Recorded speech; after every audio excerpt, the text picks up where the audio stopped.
Presidenti Trump ka zgjatur pushimin me Iranin për një kohë të pacaktuar, po si që pa mendoj që nga sinkroni ka deklaruar se çdo anije që vendos minë në ngushtimin do ta qellohet nga amerikanët. Ç'po ndodh tani me luftën në Gjinishi dhe Marlindi dhe me radhë pastaj?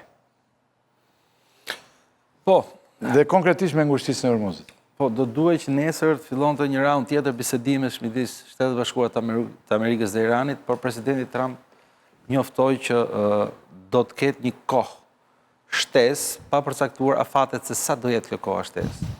Dhe nëse referohemi gjithë periudhës konfliktit, ne kemi pasur disa herë kohë të tilla shtesë. Ndërkohë që të gjitha zhvillimet janë përqendruar në ngushticën e Hormuzit.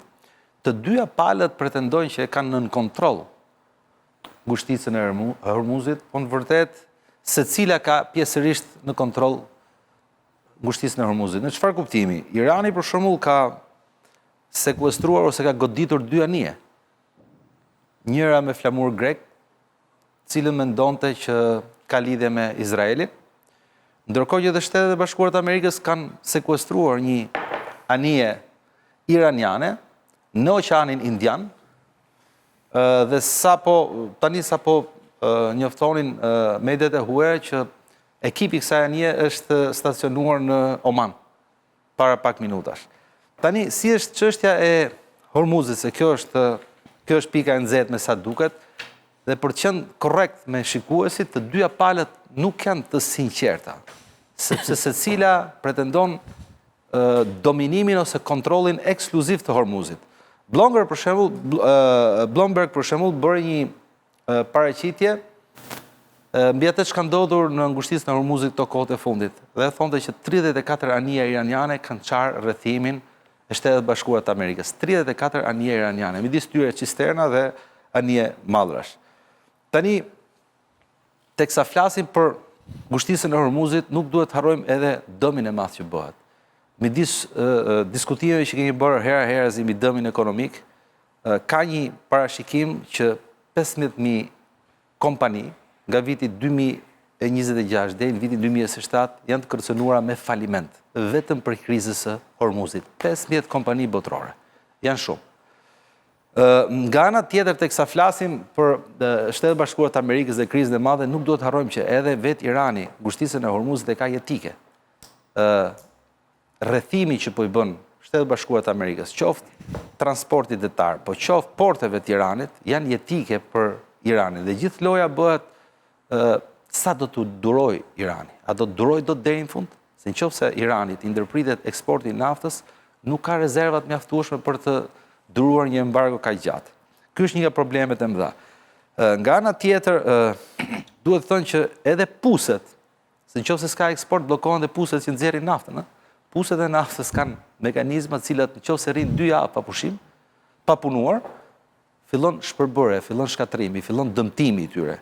Vetë prishën. Nuk është si qezëm që hapet e mbyllë. Po, kështu që të dyja palët janë nën presion të madh. Shtetet Bashkuara të Amerikës nën presionin e botës, po edhe faktorit brendshëm, ndërsa Irani është nën presionin e madh ekonomik, po edhe të faktorëve tjerë rajonal.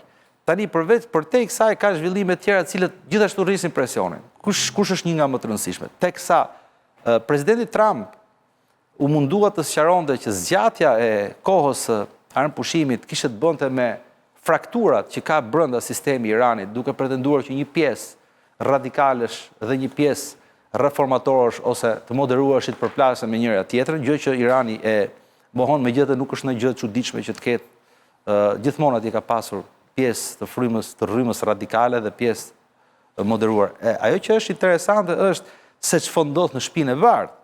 Shkarkimi John Pellanit, shefi i forcave detare, u shkarkua. Janë një seri autoritetesh ushtarake, që nga shefi antiterrori, që nga shefi i shtabit. Tani kemi John Pellanin, i cili ishte përgjegjës pikërisht për operacionin që ndodh në lindjen e mesme dhe në gjirin dhe në ngushticën e Hormuzit. Kështu që situata kaotike është dhe në Shtëpinë e Bardhë, dhe kjo është për të çuditë, domethënë, sepse Irani nuk është ndonjë gjë e çuditshme, nuk është ndonjë kush e di se çfarë, pas gjitha atyre goditjeve që ka marrë të ketë konflikte, të ketë luftë për pushtet, të ketë njerëz të acaruar, dhe ne kemi thënë këtu që me vrasjen e leadershipit politik dhe ushtarak, Irani do acarohet, do vi një linjë më ashpër. Në këto zhvillime të dyanshme, mos harrojmë që sot ishte hera e 5 që republikanët refuzuan propozimin e demokratëve për të kufizuar autoritetin e presidentit Trump. Hera e 5. Do në ka dhe një presion të brendshëm brenda në Kongres. Ndërkohë që një cistern e bllokuar sot nga Shtetet e Bashkuara të Amerikës, dhe ky besoj që është lajm, New York Times i tregonte që është një cistern e cila do të shkonte në Kinë, me naftë nga Kina. Tani do shikojmë se si do jetë reagimi i Kinës, Si me naftë nga Kina? Një cistern e bllokuar nga Shtetet e Bashkuara të Amerikës sot ishte mbushur me naftë në Iran dhe do shkonte për në Kinë. Dhe në të dalë të Hormuzit është bllokuar nga forcat amerikane, madje trupat marinca kanë hyrë brenda, kanë filluar kontrollet, se të dyja palët shumë po operojnë, po kontrollojnë ç'bëhet brenda. Kështu që është interesante se si do jetë reagimi i Kinës, e cila deri dje thonte që askush mos preki anijet tona sepse ne kemi marrëveshje dhe të respektohen marrëveshjet. Më në fund është ndaluar dhe një anije kineze. Po. Jo, malli është kinez. Nafte. Malli është kinez. Po pra. Jo, anja, malli. Malli është kinez. Jo, nafta është kinez. Nafta do shkonte për Kinë. Nafta do shkonte për Kinë. Marlin, tani kjo etë Trumpi një gur në lumë dhe mblidhet të gjithë bota dhe nuk e nxjerr dot gurin. Faktikisht ky gur nuk është aq i vogël sa ç'duket, sepse palët me çapo kuptohet po shkojnë përsëri drejt një konflikti ashtu siç pam për 40 ditë, me goditje dhe pas goditje nga të dyja palët.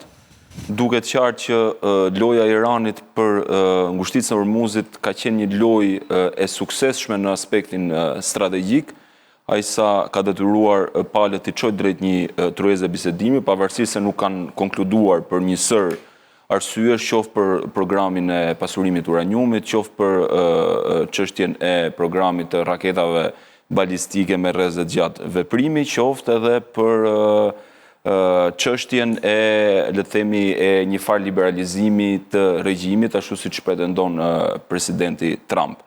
Ajo çka është më interesante bën sy fakti se një nga, le të themi, drejtuesi i diplomacisë izraelite ka deklaruar se neve kemi marrë leje për të goditur Iranin. Duket se amerikanët në këtë fazë mund vendosin të qëndrojnë në pozicione mbrojtëse, pra të jenë forcat cilat presin raketat iraniane që mund të nisen drejt Izraelit, por gjykoj se nga ana tjetër gjykoj edhe faktin se kjo luftë është në fazat ende të ftohta në aspektin e ndërluftimeve dhe ka gjasa që të radikalizohet më tepër. Sigurisht që ka një farë përplasje në koalicionin apo le të themi në atë koalicionin teokratiko-politik të regjimit në Iran. Kemi një palë paksa më liberale, siç është pala e ministrit jashtëm Abbas Araghchi dhe pala e presidentit Mesut Pezeshkian.